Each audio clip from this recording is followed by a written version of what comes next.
Faites-vous confiance à vos amis? Le 18 septembre 2019, Kelly, qui venait tout juste d'avoir 20 ans et qui avait tout l'avenir devant elle, était aux anges. Elle venait de décrocher un entretien d'embauche afin de travailler avec les enfants, son rêve, et devait se rendre avec sa meilleure amie au concert de son rappeur préféré avant de retrouver un ami d'enfance pour finir la soirée en boîte de nuit. C'était l'occasion pour la jeune femme de fêter comme il le fallait son 20e anniversaire. Malheureusement pour elle, ce sera sa dernière soirée.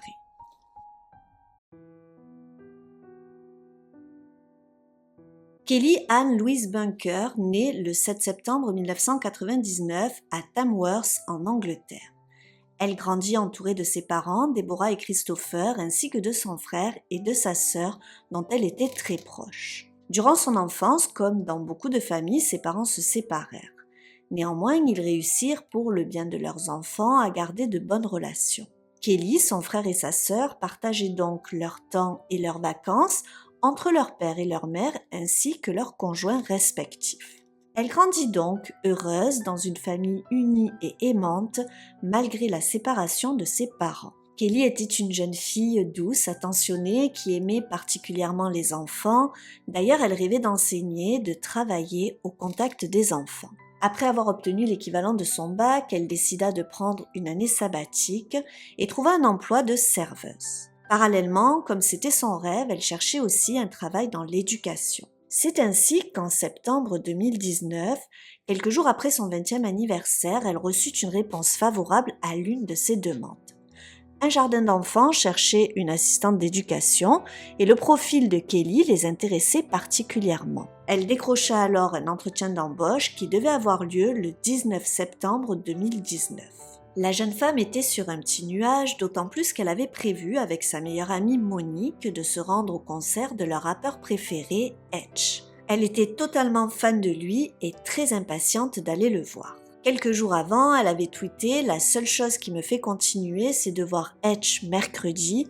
J'espère qu'il me verra et que nous nous marierons. » Mais c'était aussi l'occasion rêvée de fêter avec quelques jours de retard son 20e anniversaire. Seulement voilà, la seule petite ombre au tableau, c'était que le concert devait avoir lieu la veille de son entretien d'embauche. Pas de problème pour Kelly, elle fêterait son anniversaire et le lendemain, elle serait prête pour ce rendez-vous si important. Elle se sentait heureuse, elle avait 20 ans et après avoir vu son idole, elle allait peut-être décrocher le job de ses rêves.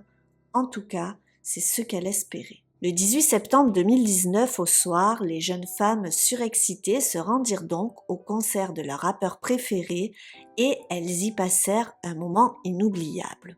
À la fin du concert, pour prolonger la soirée et fêter comme il se doit les 20 ans de Kelly, elles décidèrent de finir la nuit en boîte de nuit. Elles furent alors rejointes par l'un de leurs meilleurs amis, Wesley Street. Tous les trois étaient originaires de la même ville et ils se connaissaient depuis plus de 15 ans car ils avaient été dans la même classe durant toute leur scolarité. Wesley était un garçon très jovial et très apprécié, il était très populaire. Tous les trois se rendirent dans la boîte de nuit Snobs. D'ailleurs, sur les images des caméras de surveillance se trouvant à l'entrée de la boîte, on peut apercevoir les trois amis arriver. Cette nuit-là, l'ambiance était vraiment joyeuse, les amis dansèrent, burent plusieurs verres, immortalisèrent certains instants avec leur téléphone portable et vers 3 heures du matin, ils décidèrent de rentrer chez eux.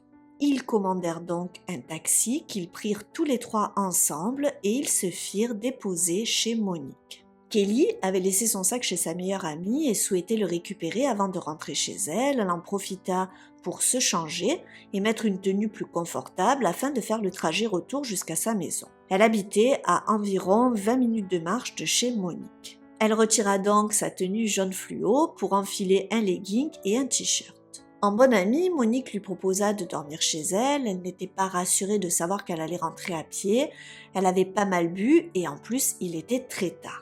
Mais Kelly refusa la proposition de son amie, elle avait en tête son entretien d'embauche et elle préférait rentrer chez elle afin de mieux s'y préparer. Monique insista une seconde fois, mais Kelly déclina et, pour assurer son amie, elle ajouta « Ne t'inquiète pas, j'ai Wes, il va me ramener, tout ira bien. » En effet, les deux jeunes femmes avaient une totale confiance en Wesley, leur ami d'enfance. Aussi, après avoir fait promettre au jeune homme de bien s'occuper de Kelly, Monique embrassa son amie et elle les regarda partir ensemble, rassurée. Malheureusement, elle ne savait pas que c'était la dernière fois qu'elle verrait sa meilleure amie vivante.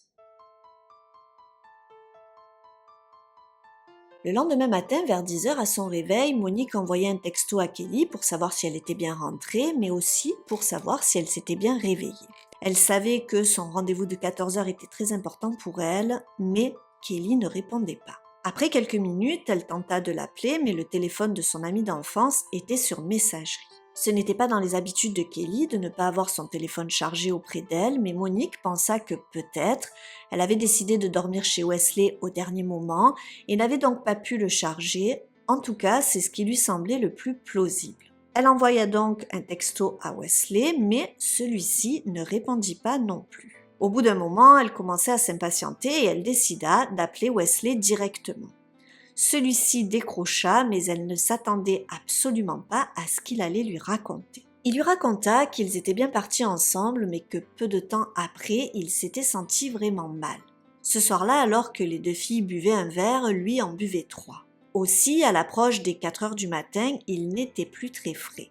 Voyant qu'il était vraiment mal, lorsqu'ils arrivèrent à l'intersection séparant leurs 2 routes au niveau d'une cabine téléphonique, le duo décida de se séparer. Kelly n'avait plus que 5 minutes de route à faire et lui avait vraiment besoin de se coucher au plus vite. Kelly n'était donc pas avec lui et il ne savait pas pourquoi elle ne répondait pas. Monique, de plus en plus inquiète, fut tout de suite en colère après Wesley.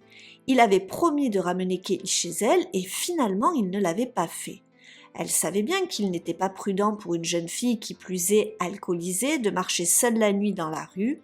Elle aurait pu faire une mauvaise rencontre. Monique essaya plusieurs fois d'appeler Kelly, mais celle-ci ne répondait pas. Elle décida donc d'appeler sur le téléphone fixe de chez elle et elle tomba sur sa mère. Cette dernière fut tout de suite choquée, sa fille n'était pas chez elle, d'ailleurs elle pensait qu'elle avait passé la nuit chez son amie Monique. Monique lui expliqua alors qu'elle avait préféré rentrer afin de se préparer au mieux pour son entretien d'embauche et qu'elle avait fait une partie du trajet avec Wesley. Sa mère, sous le choc et très inquiète, cherchait une explication, peut-être que finalement, au dernier moment, elle avait décidé de partir dormir chez son père. Elle promit à Monique de la rappeler dès qu'elle aurait eu des nouvelles de son ex-mari. Elle contacta donc dans la foulée le père de Kelly, Christopher, mais malheureusement, elle n'était pas non plus chez lui. Il était à présent 14 heures et ses parents pensèrent qu'elle était peut-être à son entretien d'embauche.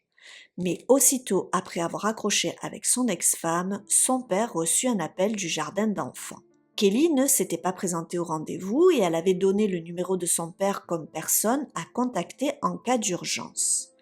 Aussi, il voulait savoir si elle était malade, car eux aussi tentaient de la joindre sur son téléphone. Le sang de son père se glaça et après avoir eu son ex-femme au téléphone, ils décidèrent tous les deux de se rendre à la police afin de signaler la disparition de leur fille. À 17 heures, Kelly fut officiellement déclarée disparue. Dès l'annonce de sa disparition, ses proches, ses amis, incluant Wesley et ses parents, se réunirent pour s'organiser. Tous se mirent à la recherche de la jeune femme, ils fouillèrent les zones boisées et les moindres recoins. Malheureusement, les minutes passaient, les heures passaient, et Kelly restait introuvable, il n'avait aucun indice. Le lendemain matin, un promeneur découvrit le sac de Kelly dans un parc. À l'intérieur de celui-ci, il y avait la tenue qu'elle portait ce soir-là, sa carte d'identité et son téléphone qui était éteint. Après cette découverte, les recherches s'intensifièrent encore plus au niveau du parc. De leur côté, les policiers avaient commencé leur enquête et ils avaient entrepris d'interroger toutes les personnes qui étaient avec Kelly ce soir-là avant sa disparition. Aussi, tout naturellement, ils se rendirent au domicile de Wesley pour entendre sa version des faits, d'autant plus qu'il semblait être la dernière personne à l'avoir vue. Le jeune homme raconta exactement la même version que celle qu'il avait racontée à Monique.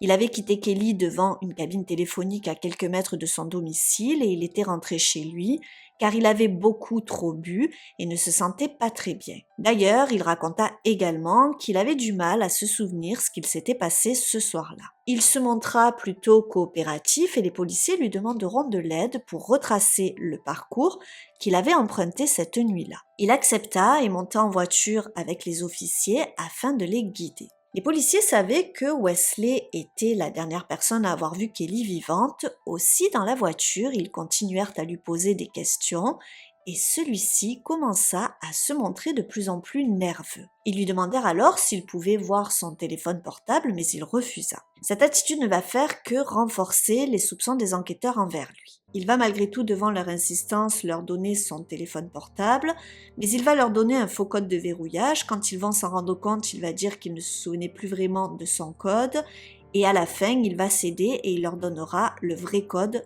leur permettant de déverrouiller son téléphone. Durant ce temps-là, alors que Wesley était toujours dans la voiture avec les enquêteurs en train de retracer le trajet qu'il avait emprunté cette nuit-là, la famille et les proches de Kelly, désespérés, étaient toujours à sa recherche et fouillaient inlassablement le parc. Aux alentours de 21h, un cri déchirant se fit entendre. Il alerta tout le monde. C'était l'oncle de Kelly. Il avait été attiré en cherchant dans les buissons avec sa lampe torche par un petit éclat rouge, c'était un bracelet. Et, en regardant de plus près, il vit avec horreur une chevelure. Il comprit tout de suite que c'était Kelly et sous le choc, il se mit à crier d'horreur et de douleur. Le corps de la pauvre jeune fille était dans un ruisseau, face contre terre, dévêtu. Son pantalon et sa culotte étaient sur ses chevilles. Son corps était recouvert de différentes feuilles et branchages. Lorsque j'ai découvert cette information, ça m'a fait beaucoup de peine pour son oncle. D'ailleurs, il est encore aujourd'hui traumatisé. C'est vrai que lorsqu'il y a des disparitions, souvent ce sont les proches et la famille qui cherchent le plus activement. Et lorsque c'est l'un d'entre eux qui découvre le corps, j'imagine que ça doit être horrible. Dès que les policiers qui étaient en voiture avec Wesley furent informés de la découverte du corps, ils l'arrêtèrent immédiatement pour le meurtre de Kelly. L'analyse médico-légale détermina que la pauvre Kelly était morte d'étranglement. Elle avait plusieurs ecchymoses sur tout le corps et des traces de griffures auto-infligées. En effet, on a retrouvé de l'ADN sous ses ongles, ce qui signifie qu'elle a tenté de se défendre et d'enlever les mains de son agresseur alors que celui-ci l'étranglait. L'examen révéla aussi que la pauvre jeune femme avait été violée. Ils retrouvèrent du sperme en elle et ce dernier fut envoyé pour analyse. Les proches de Kelly, qui étaient dévastés par la triste nouvelle, décidèrent de se réunir dans le parc afin de lui rendre un dernier hommage. Dans la ville, chacun afficha un petit ruban rose en hommage à la jeune fille, car c'était sa couleur préférée. En attendant de recevoir les tests ADN, Wesley avait été emmené au commissariat où il fut interrogé. L'objectif des policiers était d'obtenir des aveux car sans cela, ils ne pourraient pas le maintenir en détention. Mais Wesley maintenait sa version, il s'était séparé de Kelly à la cabine téléphonique, il était ensuite rentré chez lui et il ne savait absolument pas ce qui lui était arrivé par la suite. De plus, il précisa qu'il n'était jamais allé dans le parc où le corps de la pauvre Kelly avait été retrouvé, ni ce soir-là, ni le lendemain. Malheureusement pour lui, les policiers avaient récupéré les images des caméras de surveillance se trouvant à l'entrée du parc et on pouvait y voir que vers 4h20, il était entré dans le parc accompagné de Kelly. Pire, il y avait dans ce parc un club de rugby et ce dernier avait aussi des caméras de surveillance. Et en visionnant les images, les enquêteurs virent Kelly qui tentait de fuir Wesley alors que celui-ci la suivait. Sachez que le club de rugby se trouvait très proche du lieu où le corps a été découvert. Face à ces nouvelles preuves l'incriminant encore plus, Wesley changea sa version de l'histoire. Effectivement, cette nuit-là, ils étaient entrés dans le parc, ils avaient décidé de se poser un peu pour dessouler, ils ne voulaient pas que leurs parents les voient ainsi. Une fois dans le parc, ils avaient joué à se poursuivre, se taquiner, se pousser, et c'est pour cela que selon lui, sur les images, on pouvait voir que Kelly tentait de le fuir, c'était juste un jeu. Malheureusement, Wesley, qui était plus grand et costaud que Kelly, l'avait poussé un peu violemment sans faire exprès, et cette dernière, en tombant, avait dévalé un talus. Une fois arrivé en bas, il était tout de suite allé voir si elle allait bien, et malheureusement, elle était morte. Elle avait pris un violent coup sur la tête. Totalement paniqué, il décida de cacher le corps. Il raconta qu'il se sentit très coupable parce que c'était l'une de ses meilleures amies et qu'il l'avait tuée sans faire exprès. Lorsque la police lui demanda pourquoi il ne les avait pas prévenus suite à l'accident, il leur répondit qu'il était stressé, d'autant plus qu'il était alcoolisé et qu'il avait peur qu'on ne le croie pas. Malheureusement pour lui, ces déclarations ne correspondaient absolument pas avec le rapport du médecin légiste. Kelly avait été étranglée et en plus de cela, elle avait aussi été violée. Dans la foulée, les résultats ADN tombèrent et, devinez, eh bien c'était le sperme de Wesley. Face à ces nouvelles preuves, il changea encore une fois de version. Il raconta qu'il avait donc décidé de se poser un peu dans le parc pour dessouler et, une fois là-bas, Kelly lui avait proposé d'avoir des relations sexuelles. Elle était totalement consentante et il avait accepté. Mais durant leurs ébats sexuels, il s'était mis à l'étrangler et ne s'était rendu compte de rien. Ce n'était qu'une fois terminé qu'il s'était aperçu que la jeune femme était totalement inerte, elle ne respirait plus. Il avait donc eu peur, s'était senti coupable et il avait pensé que la meilleure chose à faire, c'était de faire disparaître le corps. Il raconta que jusqu'alors, il avait menti car il avait honte de ce qu'il avait fait. Je ne savais pas comment agir ni expliquer aux autres comment elle est morte parce que je me sentais gênée et j'étais très effrayée pour expliquer tout ça à la police, à tout le monde, ma mère et mon père, tout le monde. Cependant, selon les enquêteurs plus que sceptiques quant à cette ultime version, la mort de Kelly n'était absolument pas accidentelle. Il avait serré son cou durant plusieurs minutes, pendant qu'elle, de son côté, tentait comme elle le pouvait de toutes ses forces de se défendre. Elle avait d'ailleurs, comme je vous l'ai dit, des traces de griffures sur son cou et on a retrouvé de sa peau sous ses ongles. Lorsque la nouvelle se répandit, tout le monde fut extrêmement choqué. Beaucoup connaissaient Wesley et le voyaient comme un mec sympa, festif, c'était comme je vous l'ai dit, un jeune homme très populaire. Alors c'est vrai qu'il avait tendance à boire pas mal et parfois lorsqu'il buvait, il pouvait se montrer désobligeant et irrespectueux envers certaines filles, mais ses amis avaient toujours mis cela sur le compte de l'alcool. Seulement voilà, après son arrestation, plusieurs jeunes femmes se présentèrent à la police, elles avaient des révélations à faire sur Wesley. Au total, c'est 5 jeunes filles qui racontèrent avoir été violées ou abusées par ce dernier. Il fut ainsi poursuivi pour plusieurs chefs d'accusation de viol commis en 2015 contre une jeune fille de 16 ans, en 2017 contre une jeune fille de 15 ans et il avait également violé une femme de 20 ans qu'il avait rencontrée sur Snapchat. Wesley fut aussi accusé de 2 chefs d'accusation d'abus sexuels survenus en 2015. Parallèlement, il fut également accusé de meurtre au premier degré et de viol dans l'affaire de Kelly. Finalement, il n'y eut qu'un seul procès pour Wesley dans lequel il fut jugé à la fois du viol et du meurtre de Kelly, mais aussi pour toutes les accusations de viol et d'agression sexuelle contre les jeunes femmes depuis 2015. Le procès s'ouvrit en juillet 2020 et il dura 3 semaines. L'une des jeunes femmes victimes de Wesley raconta qu'elle avait eu peur de lui. Elle avait eu peur de le dénoncer et c'est pour cela qu'elle s'était tue jusqu'alors. Mais lorsqu'elle avait entendu qu'il avait été accusé du viol et du meurtre d'une jeune femme, elle avait pris son courage à 2 mains et elle s'était rendue à la police pour leur raconter sa terrible expérience. Durant le procès, l'accusation donna sa version des faits. Selon eux, ce soir-là, en rentrant, ils avaient dû effectivement décider de passer par le parc, peut-être pour fumer. Là, Wesley aurait tenté ou aurait proposé à Kelly d'avoir des relations sexuelles, mais celle-ci aurait refusé. Elle ne le voyait pas du tout comme un potentiel prétendant, c'était plutôt un très bon ami à elle, mais elle n'avait jamais envisagé d'avoir des relations sexuelles avec lui. Elle aurait donc refusé. Et lui, de son côté, qui était bien alcoolisé, n'aurait pas accepté de se faire rejeter ainsi, et par frustration, il l'aurait violée et tuée. Il tenta ensuite de cacher le corps, il prit le sac de son ami, éteignit son téléphone portable, le remit dans le sac, puis il jeta le sac. Malheureusement pour lui, alors qu'il faisait toutes ces manœuvres, il fit malencontreusement tomber sa carte de crédit à proximité de l'endroit où le sac à dos avait été retrouvé. Les policiers pensaient que lorsque Monique le contacta le lendemain matin pour lui demander s'il savait où se trouvait Kelly, il était retourné dans le parc et avait rajouté des branchages sur le corps de la jeune femme pour le dissimuler un peu plus.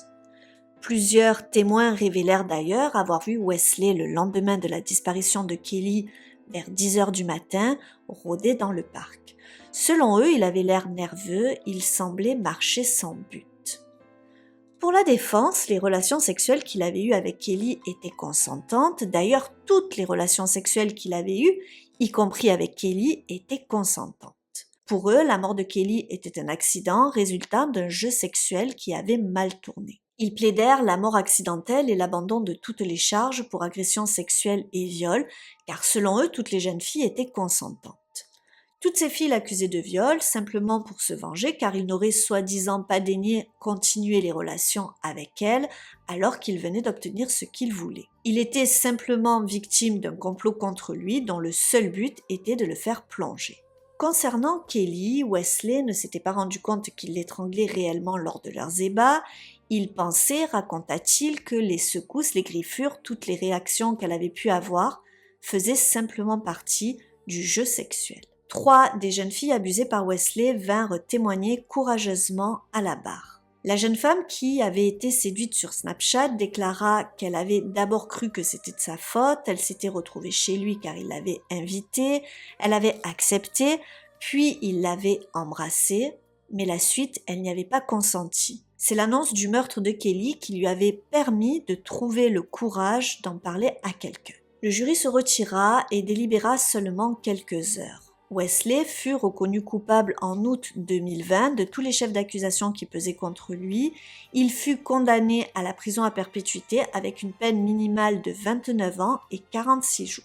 Pour les viols et agressions sexuelles, il fut condamné à des peines allant de 6 mois à 5 ans à purger parallèlement à sa peine à perpétuité. Il ne sera d'ailleurs libéré que si la commission des libérations juge qu'il ne représente plus aucun danger pour la société. C'est une affaire qui fait vraiment froid dans le dos. Il y a 2 semaines, je vous avais parlé de la terrible affaire de Rebecca Coster qui avait eu le malheur de donner son numéro de téléphone à un inconnu dans un bar. Je vous mettrai le lien en description pour ceux qui n'ont pas vu la vidéo. On avait vu dans cette affaire à quel point il pouvait être dangereux de faire confiance à un inconnu. Et bien là, c'est encore plus effroyable car Kelly connaissait bien celui qui la tuera. C'était l'un de ses meilleurs amis, ils se connaissaient depuis qu'ils avaient 5 ans, ils étaient ensemble à la maternelle et elle lui faisait toute confiance. Quand on entend des affaires comme celle-là, je sais pas ce que vous en pensez, mais sans tomber dans la paranoïa, on se dit mais à qui peut-on faire confiance ? Kelly et son amie Monique connaissaient les risques de se promener dans la rue seule en pleine nuit, mais avec son vieil ami Wesley, elle se sentait en sécurité. Elle pensait qu'il ne pourrait rien lui arriver. Malheureusement, son ami d'enfance était un véritable prédateur sexuel et il n'hésitera pas à s'en prendre à celle qui lui faisait une totale confiance. Effectivement, Wesley est ce que l'on peut appeler un prédateur sexuel. Il avait par le passé agressé et violé plusieurs jeunes femmes. Alors de ce que j'ai pu trouver, il n'y en avait qu'une qui avait eu le courage de parler, mais je ne sais pas ce qu'il en avait résulté. Wesley a été reconnu coupable de 3 accusations de viol et 2 accusations d'abus sexuels, on peut donc le considérer comme un prédateur sexuel. Je pense que de son côté, ce soir-là, Kelly ne s'est doutée de rien, elle avait une totale confiance envers celui qu'elle considérait comme son ami, mais celui-ci, tel Dr Jekyll et Mr Hyde, avait une double facette. Il était plutôt populaire et décrit par ses amis comme jovial et aimant faire la fête. D'ailleurs, quand je repense aux vidéos que Monique avait prises ce soir-là, on peut voir qu'il rit et s'amuse avec celle qui l'agressera sauvagement quelques heures plus tard. Je pense que lorsqu'il s'est retrouvé seul avec elle cette nuit-là, n'oublions pas non plus qu'il était très alcoolisé, il a dû penser que ce serait l'opportunité.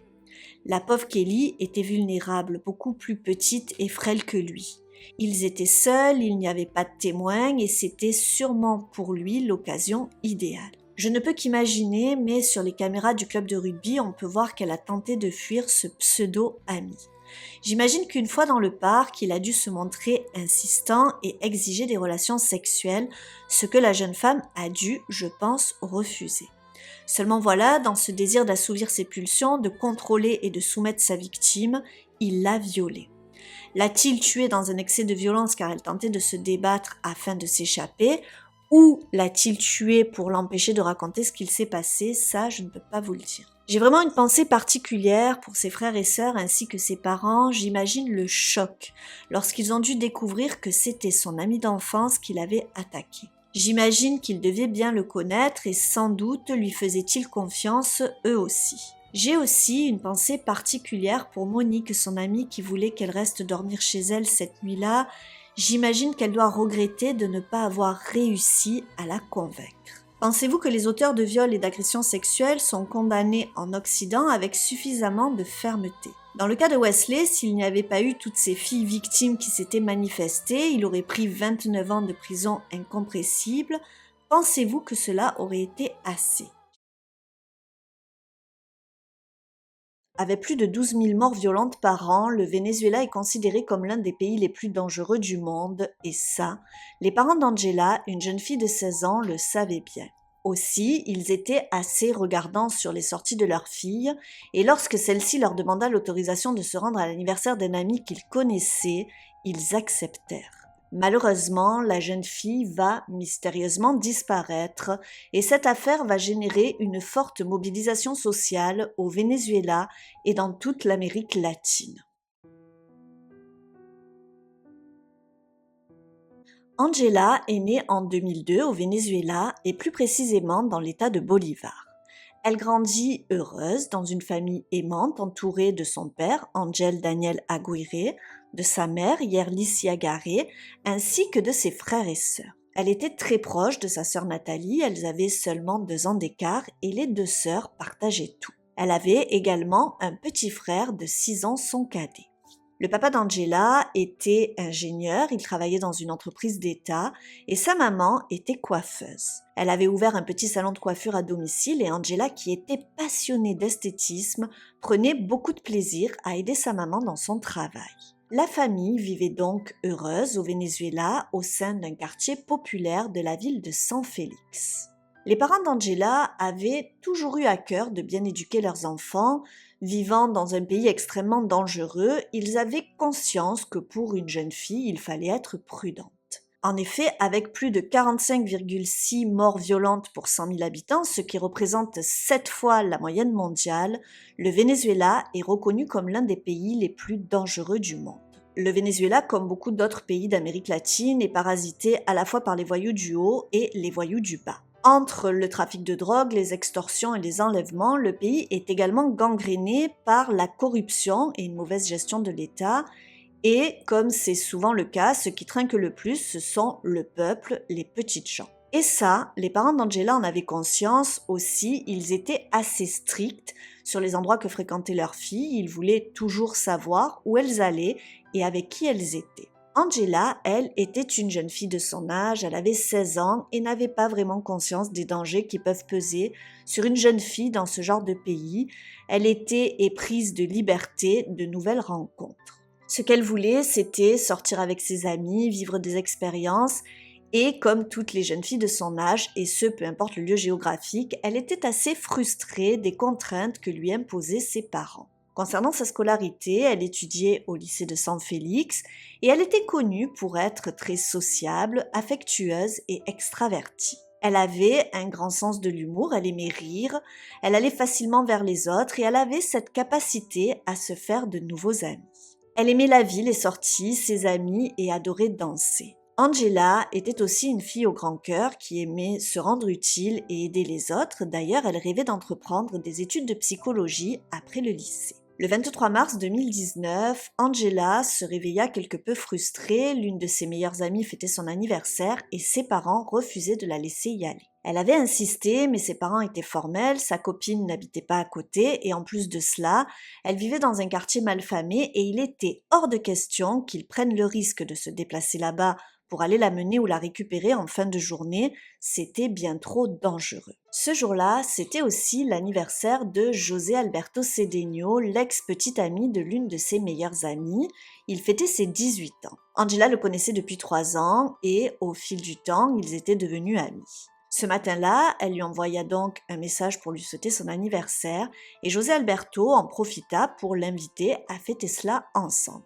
Son parrain, qui était un entrepreneur à succès, avait un petit bateau et pour l'occasion, il avait proposé à son filleul de le mener sur une petite île, la Terekaya, se situant au cœur du fleuve Caroni. C'est une petite île aménagée spécialement pour y faire la fête, il y a juste un bar et une piste de danse et l'on peut y accéder qu'en bateau privé. José Alberto devait rejoindre son parrain dans un club privé et c'est de là qu'il devait partir en bateau en direction de la Terekaya. Angela fut tout de suite séduite par la proposition, mais elle savait qu'il fallait la jouer fine, elle devait d'abord obtenir l'autorisation de ses parents. Aussi, elle préféra leur cacher une partie de la vérité et elle leur raconta que José Alberto l'avait invité pour son anniversaire. Ils devaient le fêter dans un très sélect club privé à Guayana, ce qui était bien pratique car c'était près de leur domicile et c'était une zone très sécurisée. Ce club était un lieu de rencontre huppé et fréquenté par des commerçants et des entrepreneurs à succès. Elle raconta que l'anniversaire de José Alberto devait avoir lieu au bord de la piscine de ce club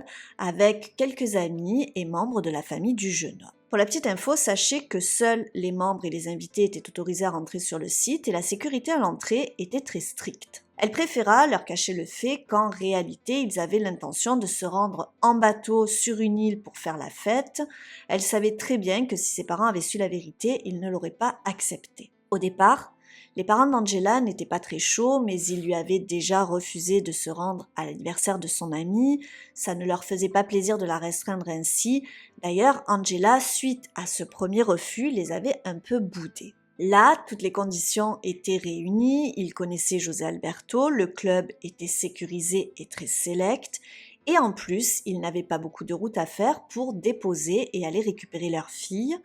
Après y avoir bien réfléchi, ils acceptèrent au final qu'elle se rende à cet anniversaire. Angela était aux anges. Aussi, ce jour-là, à 17h, son père l'accompagna sur le parking du club italo-vénézuélien. Mais Angela ne pouvait pas entrer si elle n'était pas accompagnée d'un membre du club. Aussi, ils attendirent sur le parking qu'un membre de la famille de José Alberto vienne la récupérer. Angela n'avait pas oublié de préciser à José Alberto de ne surtout pas parler de bateau devant ses parents. Avant de la laisser partir, son père lui fit les dernières recommandations, pas d'alcool, pas de drogue. Il lui demanda également de garder son téléphone toujours sur elle pour qu'il puisse la joindre à n'importe quel moment. Et bien évidemment, il lui demanda surtout de rester toujours vigilante. Angela le rassura, lui fit un bisou et rentra dans le club. Il était prévu que la jeune fille reste à la fête d'anniversaire de 17h à 20h, heure à laquelle ses parents étaient censés venir la récupérer sur le parking. La soirée avançait et à 19h30, ses parents tentèrent de la joindre sur son téléphone pour la prévenir qu'il n'allait pas tarder à arriver. Mais Angela ne répondit pas. À 20h, ses parents vinrent la chercher, cela faisait plusieurs fois qu'ils tentaient de la joindre, mais elle ne répondait toujours pas. Ils se garèrent donc sur le parking et tentèrent une nouvelle fois de la contacter pour lui dire qu'ils l'attendaient. Malheureusement, le téléphone d'Angela sonnait encore dans le vide et tombait sur la messagerie, elle ne répondait toujours pas. Au-delà d'une inquiétude qu'il commençait à ressentir, ses parents étaient assez embêtés car ils savaient qu'ils n'avaient pas la possibilité d'entrer dans le club pour y chercher leur fille. Ils étaient donc sur le parking, impuissants. Les minutes passaient et Angela restait toujours injoignable. Il savait bien que le club était un endroit sécurisé, le parking, lui, l'était moins. Aussi, il n'était pas très prudent de stationner si longtemps sur un parking en pleine nuit. Il risquait à tout moment de se faire agresser. Ils essayaient de rationaliser, ce club était un endroit sûr, Angela était une fille sérieuse, il devait certainement y avoir une explication à tout cela. Peut-être qu'en dansant, elle avait fait tomber son téléphone et elle l'avait perdu. Par prudence, ils rentrèrent chez eux tout en continuant à tenter de joindre leur fille. L'analyse des téléphones montrera que ce soir-là, ses parents ont tenté de la joindre 56 fois en vain. Ils étaient extrêmement inquiets, ils n'arrivaient pas à dormir. Qu'était-il arrivé à Angela? Pourquoi ne répondait-elle pas? Ils n'avaient pas le numéro de José Alberto ni son adresse, ils n'avaient aucun moyen de joindre Angela ou les personnes censées se trouver avec elle. C'est alors qu'à 2h du matin, le téléphone sonna, c'était la mère de José Alberto et ce qu'elle leur apprit leur glaça le sang. Elle leur raconta que dans la soirée, Angela était tombée d'un bateau et qu'elle avait disparu. Ses parents étaient sous le choc, elle ne leur avait jamais parlé d'un bateau, elle leur avait dit qu'elle devait simplement fêter un anniversaire au bord d'une piscine. C'est alors que la mère de José Alberto leur apprit que ce jour-là, vers 18h30, Angela, José Alberto et 6 autres personnes étaient montées sur le bateau du parrain de son fils pour se rendre sur une île, la Terecaya, située au milieu du fleuve Caroni. Et effectivement, sur son compte Facebook, ce soir-là, à 20h, Angela avait posté une photo d'elle sur un bateau avec un gilet de sauvetage. C'était le choc et l'incrédulité pour les parents de la jeune fille, elle ne leur avait jamais parlé d'une sortie en bateau. Terrifiés, ils se rendirent chez José Alberto pour tirer les choses au clair. En arrivant là-bas, ils apprirent, choqués, que toutes les autres personnes présentes ce soir-là étaient tranquillement rentrées chez elles alors que leur fille était soi-disant tombée d'un bateau et qu'elle était toujours portée disparue. Ils demandèrent alors pourquoi personne ne les avait prévenus et surtout pourquoi personne n'avait signalé la disparition d'Angela. Ce à quoi José Alberto répondit qu'il avait bien tenté d'appeler la police pour leur signaler que la jeune fille avait disparu en tombant à l'eau, mais soi-disant la police leur aurait répondu qu'il fallait attendre 72 heures avant de commencer les recherches. Ils avaient donc cherché la jeune fille, aidés par quelques fêtards sur place, ils ne l'avaient pas trouvée, la nuit était tombée et ils avaient été obligés de quitter l'île par sécurité. Ils étaient donc tous remontés dans le bateau pour rentrer chez eux. Lorsque José Alberto était rentré chez lui à 2h du matin, ivre, il avait raconté à sa mère ce qu'il s'était passé, et lorsqu'elle lui avait demandé s'il avait pensé à prévenir les parents de la jeune fille, il avait répondu que non, et c'est là qu'elle avait pris l'initiative de contacter les parents d'Angela. Les parents d'Angela étaient très inquiets, en colère et plutôt sceptiques quant aux déclarations de José Alberto, qui avait en plus en sa possession le sac d'Angela, ses vêtements, ainsi que son téléphone dont l'écran était brisé. Mais surtout, pourquoi tout le monde était parti comme si de rien n'était. Alors qu'il était à présent 4h du matin, ils se rendirent au club pour rechercher leur fille, mais celui-ci était fermé. Ils décidèrent donc immédiatement de contacter les autorités fluviales pour signaler la disparition d'Angela. Malheureusement, cela faisait plus de 5 heures que la jeune fille avait disparu dans le fleuve et on sait que les premières heures sont décisives. Il restait tout de même un espoir de retrouver Angela vivante, car selon les témoins, elle était tombée à l'eau avec son gilet de sauvetage. Ce que vous devez savoir sur le fleuve Caroni, c'est que c'est le deuxième plus grand fleuve du Venezuela. Plusieurs centrales électriques produisant la principale source d'énergie du pays sont construites le long de ce fleuve.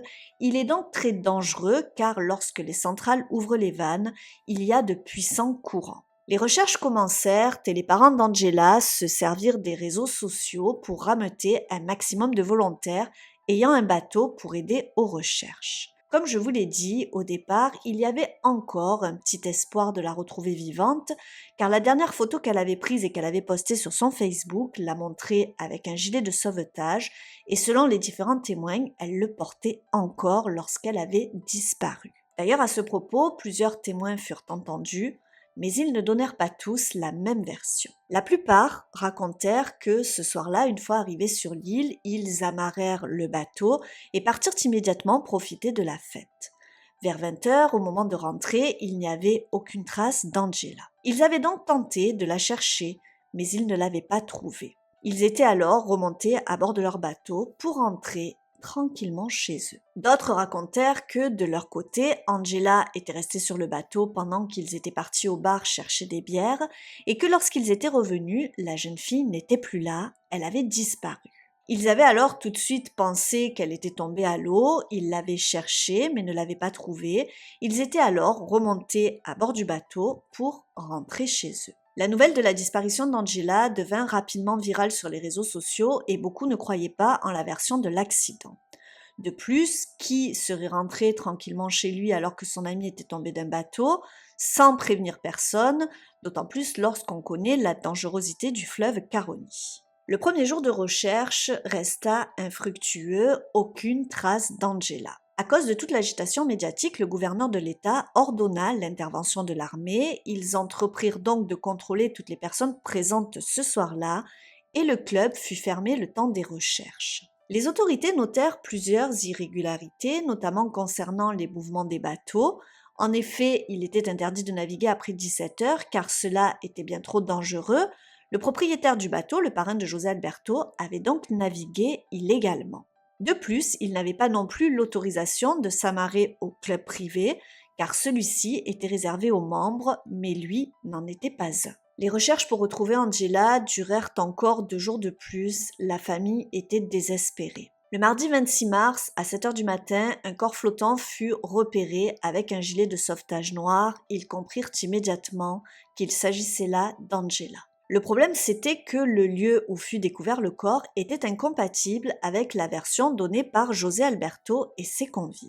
En effet, le corps se trouvait beaucoup plus en amont du fleuve et si Angela était tombée du bateau comme l'avaient indiqué les différentes personnes présentes ce soir-là, à cause des courants, son corps aurait dérivé et se serait retrouvé beaucoup plus bas. Tout laissait donc supposer que le corps de la jeune fille n'était pas tombé à l'eau à l'endroit indiqué. Face à toutes ces incohérences, suite à la découverte du corps d'Angela, les différentes personnes présentes sur le bateau ce soir-là furent arrêtées. Il y avait donc José Alberto Cedeno, José Zorrilla, 44 ans, son parrain, le propriétaire du bateau, le fils de ce dernier, Glauber Zorrilla, 18 ans, étudiant en génie mécanique, et sa petite amie Jocelyne Barrero. Il y avait également 2 employés et amis de José Zorrilla, Orlando Salazar, 35 ans, qui était avec une amie à lui, Diana Nicieza, et Wilmer Diaz Urbano, qui avait 30 ans. Juste pour vous préciser, Angela était la seule mineure présente sur le bateau ce soir-là. Dans la foulée, les autorités firent une annonce. À présent, l'affaire d'Angela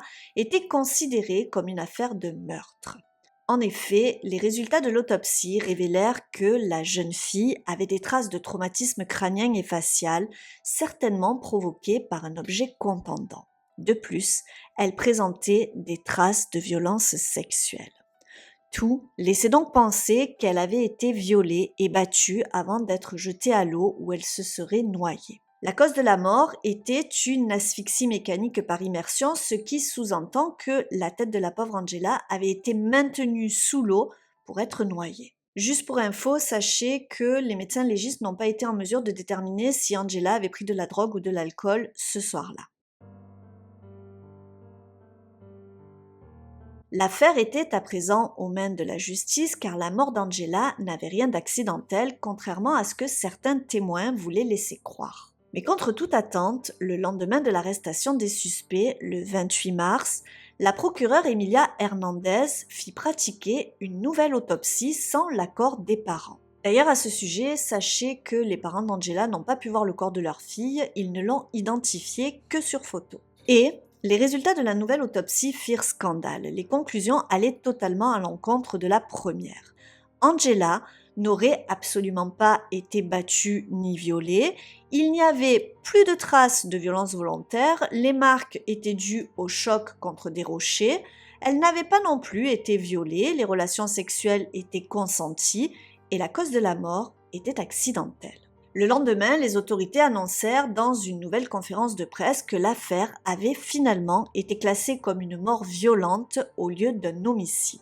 Angela serait tombée à l'eau et se serait noyée alors même qu'elle portait un gilet de sauvetage. Alors vous allez me dire, mais comment aurait-elle pu se noyer avec un gilet ? Eh bien, selon les autorités, le gilet aurait pu avoir une malfaçon et il n'aurait pas rempli son rôle. Cette nouvelle annonce scandalisa la famille qui accusa publiquement et sur les réseaux le procureur d'avoir reçu des pots de vin des familles des accusés pour faire modifier les analyses. La nouvelle se répandit comme une traînée de poudre sur les réseaux sociaux.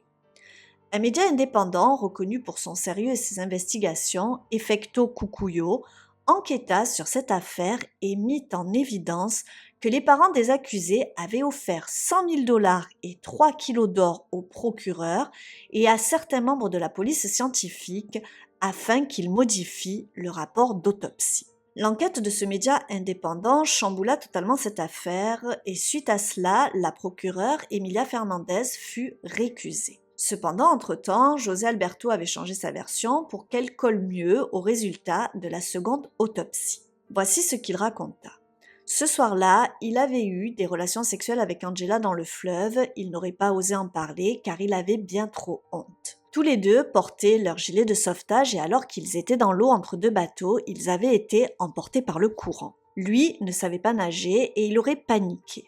Il aurait réussi à attraper un poteau, mais Angela, malheureusement, avait été emportée. José Alberto, totalement paniqué, avait alors vu le flash d'un téléphone. C'était son cousin qui le cherchait car ils avaient prévu de fumer une cigarette ensemble. Il l'aurait alors appelé à l'aide et son cousin l'aurait aidé à sortir de l'eau.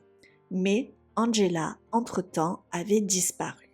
Il était 20h30 et tout le monde s'était mis à chercher la pauvre Angela. Il n'était pas trop inquiet car elle avait son gilet, mais la jeune fille restait introuvable. Le niveau de l'eau commençait à monter. Du coup, ils avaient été obligés de quitter l'île car cela devenait trop dangereux. C'est ainsi que se termina la nouvelle version de José Alberto. Mais la famille d'Angela ne croyait pas une seule seconde à cette version. De toute évidence, ils ne pouvaient malheureusement pas s'en remettre à la justice et ils commencèrent alors à livrer une véritable bataille par le biais des réseaux sociaux pour obtenir justice pour leur fille.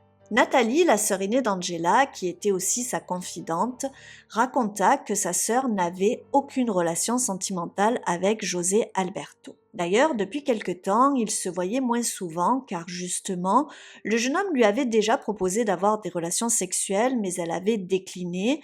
Elle le considérait comme un ami et n'était absolument pas intéressée ni attirée par lui.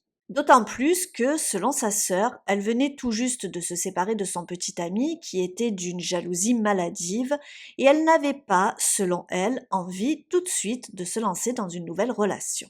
De plus, sa sœur Nathalie ajouta qu'un an auparavant, lors d'une après-midi entre amis au bord de la piscine, Angela avait été jetée tout habillée dans l'eau. Elle avait alors demandé à José Alberto de l'accompagner pour se changer et le jeune homme à ce moment-là avait insisté pour coucher avec elle. Elle avait refusé et depuis, les choses n'étaient plus vraiment pareilles entre eux. Une véritable guerre médiatique s'engagea entre la famille d'Angela et la famille des accusés. Des rumeurs, toutes plus folles les unes que les autres, commençaient à courir. Certains pensaient même que la jeune fille avait été violée par tous les hommes présents ce soir-là sur le bateau. Chacun se demandait ce qui avait pu arriver à la pauvre Angela cette tragique nuit. Le mois suivant la disparition de la jeune fille, sa famille diffusa une note audio. On pouvait y entendre Angela pleurer et dire que José Alberto l'avait violée. C'était un message que la pauvre jeune fille avait envoyé à l'une de ses meilleures amies juste avant de disparaître. Mais le parrain de José Alberto accusa Nathalie, sa sœur, d'en être l'auteur. Selon lui, la famille inventait de fausses preuves pour incriminer son filleul, alors que ce n'était qu'un malheureux et tragique accident. Bien évidemment, pour se défendre, les parents affirmèrent que cette note était authentique et qu'ils étaient encore en mesure de reconnaître la voix de leur fille. Sur les réseaux, vous savez comment ça se passe, il n'est jamais bon d'y régler ses comptes. Les choses sont amplifiées, transformées et on ne sait plus discerner le vrai du faux. Dans cette jungle numérique, certains affirmèrent que Nathalie s'était trahie en disant « José Alberto l'a violée » plutôt que « José Alberto m'a violée ». Alors je vous avoue que c'est pas très clair, d'ailleurs je vous mets l'audio pour que vous puissiez vous faire une idée par vous-même.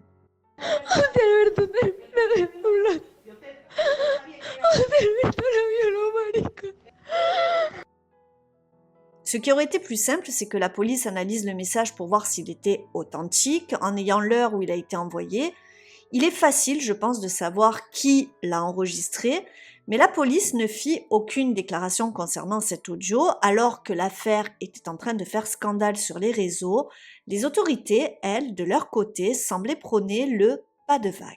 Avec toute cette médiatisation, l'opinion publique était partagée, certains pensaient que c'était un assassinat et que les familles des accusés avaient corrompu la procureure et la police, tandis que d'autres pensaient que ce n'était qu'un accident et que la famille d'Angela, désespérée, avait une soif de vengeance et voulait à tout prix que José Alberto en paie le prix. L'opinion publique exigeait des réponses et le hashtag Justice pour Angela Aguirre se positionna en tête des réseaux sociaux, tant et si bien que cela entraîna un mouvement citoyen qui était en train de faire pression sur la police. Pour vous donner un ordre d'idée quant à l'ampleur du mouvement, sachez que le hashtag a touché 1,2 million de comptes. L'affaire ne tarda pas à s'ébruiter en dehors des frontières. De nombreux journalistes de différents pays d'Amérique latine s'emparèrent aussi de cette affaire.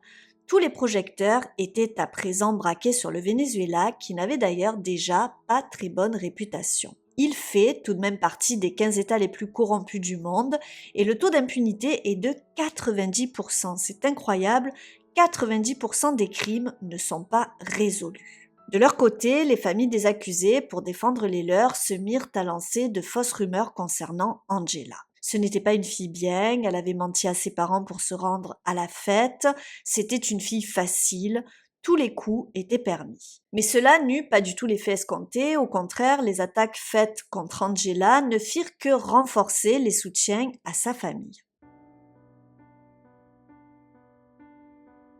Avec toute la pression médiatique exercée sur cette affaire, le 13 avril 2019, la Cour suprême ordonna que celle-ci soit récupérée par le tribunal de Caracas afin d'éviter toute irrégularité durant le procès.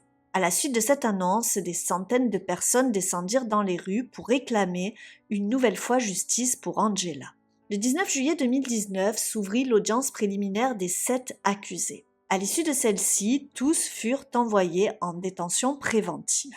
José Alberto, quant à lui, fut accusé de féminicide aggravé ainsi que de viol, et les 6 autres accusés furent accusés d'avoir caché le crime et de n'avoir pas aidé Angela. De ce fait, ils étaient considérés comme complices de féminicide. Tous les regards étaient braqués sur cette affaire et les parents d'Angela reçurent même des menaces et des pressions. Mais ils ne furent pas les seuls.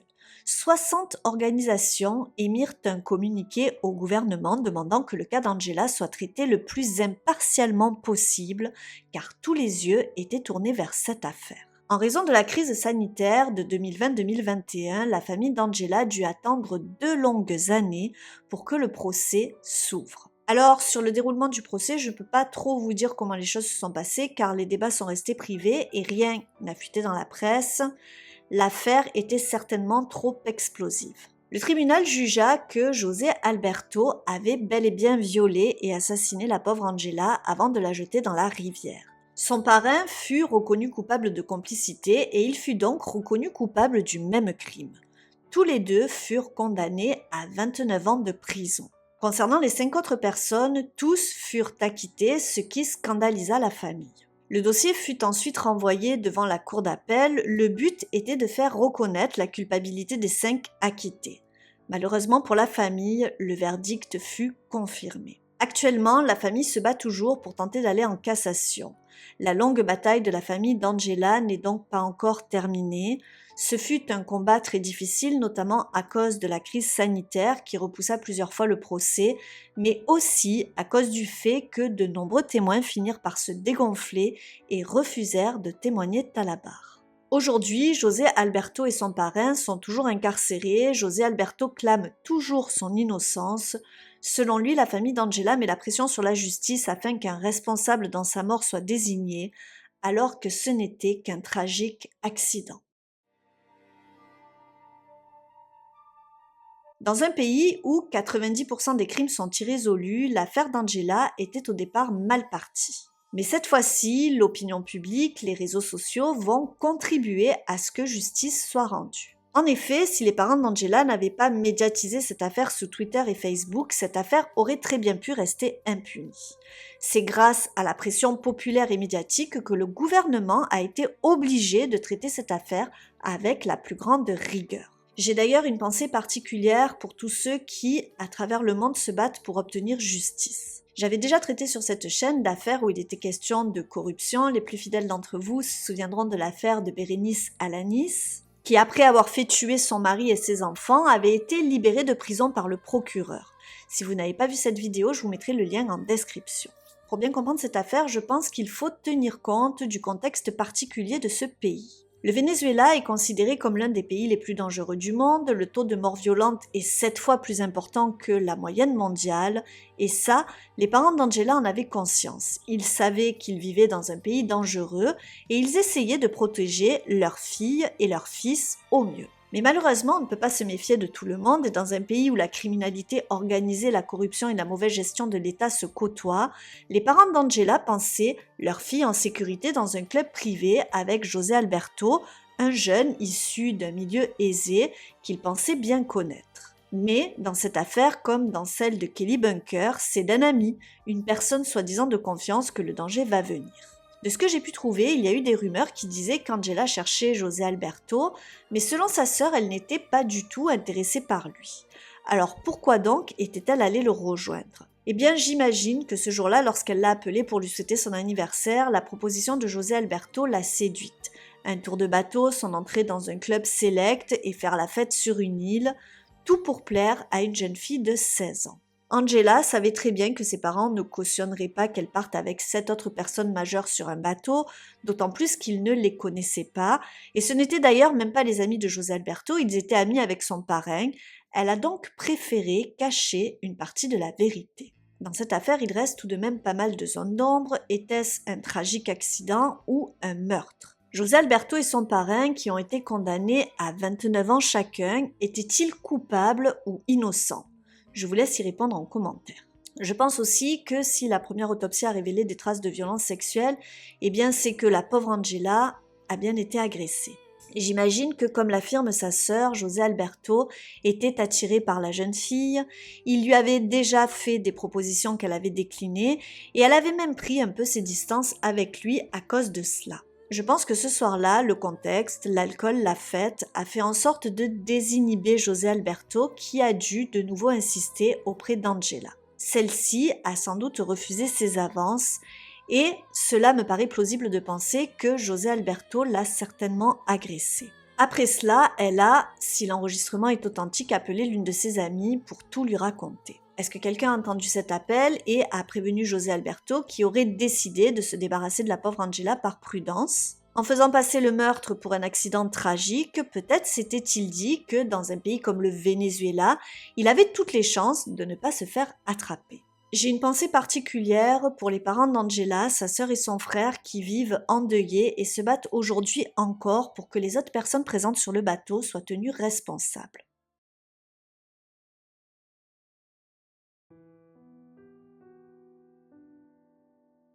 En 2014, Annelle était une jeune fille de 16 ans, elle avait un grand frère Omar et une petite sœur. Annelle était une fille gentille et appréciée de tous car elle avait toujours le sourire, c'était une bonne élève, une fille assez responsable. C'était une jeune fille dans l'air de son temps, elle était fan de Twilight et One Direction. Elle était heureuse, elle vivait dans une famille très soudée, mais malheureusement, 2 ans auparavant, sa mère, victime d'un cancer, décéda. Ce fut une épreuve très douloureuse pour la famille. Son père, Hugo Baez, était tailleur et au décès de sa femme, il fit son possible pour assurer au mieux son rôle de père et il réussit plutôt bien. Ses 3 enfants étaient bien élevés, polis et ils travaillaient bien à l'école. Il y avait entre Hugo et ses enfants une belle complicité, ils pouvaient compter les uns sur les autres. À la maison, les tâches étaient partagées et à part quelques petites tensions dans la vie quotidienne, l'ambiance était plutôt bonne. Annelle et son frère aîné soulageaient au quotidien leur père, c'est elle qui récupérait sa petite sœur à la sortie de l'école afin de l'accompagner à ses activités extrascolaires. Elle était très appréciée car elle était plutôt joyeuse et comme elle était jolie, elle avait pas mal de prétendants. Elle avait eu un petit copain mais à présent leur histoire était finie et elle disait qu'elle ne souhaitait pas se remettre en couple. À côté de cela, elle avait un bon groupe de copines, elle se voyait régulièrement à l'extérieur de l'enceinte du lycée pour faire des soirées pyjama, sortir au cinéma ou au centre commercial, regarder des films. D'ailleurs, pour son 15e anniversaire, comme le veut la tradition dans certains pays d'Amérique latine, elle avait fait une belle fête d'anniversaire. Alors sachez qu'en Amérique latine et en Espagne, il existe une fête traditionnelle qui s'appelle la fête des 15 ans. Cette cérémonie de rite catholique commence par une messe, la jeune fille dans sa robe de princesse souvent rose est accompagnée de ses parents, ses grands-parents, 7 demoiselles d'honneur et autant de prétendants qu'elle le désire. La messe est suivie d'une fête donnée au domicile ou dans une salle de réception pour les familles les plus aisées. Aujourd'hui, de nombreuses familles s'endettent afin de réaliser la meilleure fête possible car cette célébration reflète la condition sociale des parents. Parfois, des familles entières se privent afin de pouvoir célébrer cet événement. On a coutume de dire là-bas, pour vous montrer un petit peu comment cette fête est importante, que dans la vie d'une femme, il y a 2 événements importants, ses 15 ans et son mariage. Alors pour les plus fidèles, j'avais déjà parlé de cette cérémonie dans l'une de mes vidéos précédentes, la vidéo sur Nahir Galarza, cette jeune fille de 19 ans en Argentine qui avait froidement abattu son petit ami. Pour ceux qui n'ont pas vu la vidéo, je vous mettrai le lien en description. Le 19 mars 2014, vers 18 h, alors qu'il était au travail, Hugo reçut un appel de l'école de sa plus jeune fille lui disant que personne n'était venu la récupérer à la sortie. Hugo trouva cela un peu bizarre car c'est Annelle qui devait venir la récupérer ce jour-là pour ensuite l'accompagner à ses activités extrascolaires. Annelle n'était jamais en retard pour récupérer sa petite sœur car c'était une jeune fille sérieuse et responsable. Inquiet, il tenta de la joindre sur son téléphone mais elle ne répondait pas. Il se rendit donc à l'école récupérer sa fille et ils rentrèrent à la maison. Lorsqu'il arriva, il constata immédiatement que la porte était entr'ouverte. Son cœur bondit alors dans sa poitrine, il avait un mauvais pressentiment. Hugo et sa fille pénétrèrent inquiets dans la maison. Sa sœur se mit à appeler Annelle pendant qu'ils en faisaient le tour. Elle était en désordre, il y avait des taches suspectes, mais Hugo sur le coup n'y prêta pas trop attention. Ils montèrent à l'étage où se trouvait la chambre d'Annelle et ils constatèrent que la porte était fermée à clé. Ils frappèrent et l'appelèrent, mais rien, aucun retour d'Annelle. Sa sœur se rendit alors dans la salle de bain et elle se rendit compte que la porte était aussi verrouillée. Elle appela alors son père qui lui demanda d'aller lui chercher quelque chose pour forcer la serrure. Elle alla dans la cuisine et elle trouva une grande fourchette, vous savez les grandes fourchettes qu'on utilise pour faire les barbecues, celles qui ont deux dents. Donc elle prit la fourchette et elle remonta la porter à son père. Hugo réussit à ouvrir la chambre d'Annelle et ce qu'ils découvrirent leur glaça le sang. Annelle était allongée sur son lit, face contre le matelas, elle baignait dans une mare de sang. Sous le choc, il tenta d'appeler la police mais personne ne répondit. Totalement affolé, il se mit alors à courir en direction de l'hôpital le plus proche pour tenter de trouver de l'aide. L'alerte fut immédiatement lancée, mais malheureusement, lorsque les secours arrivèrent, ils ne purent que constater le décès d'Annelle à l'âge de 16 ans. Les premières constatations sur le corps de la jeune fille mirent en évidence 65 coups de couteau. Les enquêteurs commencèrent en premier lieu par interroger Hugo. Ils lui demandèrent qui fréquentait sa fille, si elle avait un petit copain ou des ennemis connus. Mais Hugo ne comprenait pas, sa fille n'avait pas d'ennemis, elle était très appréciée, il ne connaissait personne qui aurait pu s'en prendre à elle.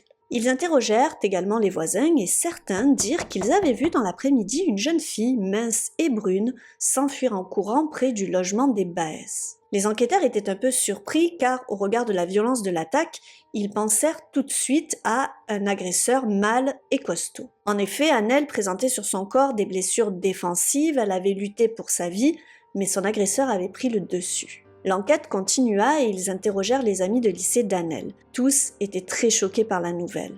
Beaucoup d'entre eux exprimèrent leur tristesse face à sa tragique disparition. C'était d'ailleurs le cas d'Erandi Gutiérrez, elle aussi âgée de 16 ans. C'était l'une des meilleures amies d'Annelle, si ce n'était sa meilleure amie. D'ailleurs, sur les réseaux sociaux, Annelle lui avait fait une belle déclaration dans laquelle elle lui disait qu'elle la considérait plus comme une sœur que comme une amie.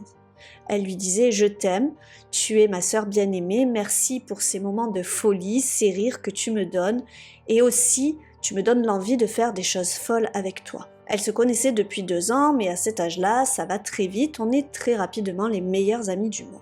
Mais ces derniers temps, les relations entre les deux filles s'étaient distendues, leurs centres d'intérêt notamment divergeaient de plus en plus. Erandi idolâtrait la culture des narcotrafiquants. D'ailleurs, au Mexique, certains groupes folk vantent les exploits des trafiquants de drogue.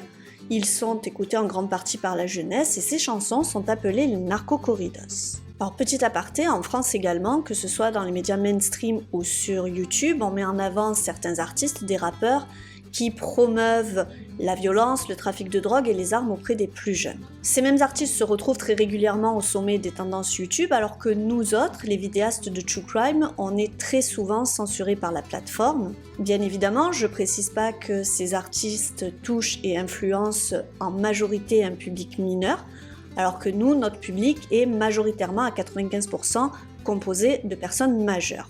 Bon, ceci étant dit, je ferme l'aparté et on revient à notre histoire. Même si ces chanteurs font polémique dans un pays où les cartels de la drogue font de nombreuses victimes chaque année, ils font partie de la culture mexicaine depuis 1930. Et Erandi était de cela. Elle avait d'ailleurs participé à une marche de soutien au célèbre narcotrafiquant Joaquim El Chapo Guzman. Elle avait posté des photos de manifestations sur les réseaux sociaux et elle avait légendé « Nous devons rejoindre cette grande cause ». Depuis plusieurs semaines, comme je vous le disais, les relations entre Erandi et Annelle étaient plutôt tendues. Erandi était très possessive, elle voyait les autres filles comme des concurrentes potentielles, elle ne voulait pas perdre sa meilleure amie, Car Annelle, elle était, comme je vous l'ai dit, très sociable et appréciée, et elle ne voulait pas se priver de parler aux unes et aux autres parce qu'Erandi était jalouse et possessive. La pression qu'exerçait en permanence Erandi sur Annelle était assez lourde.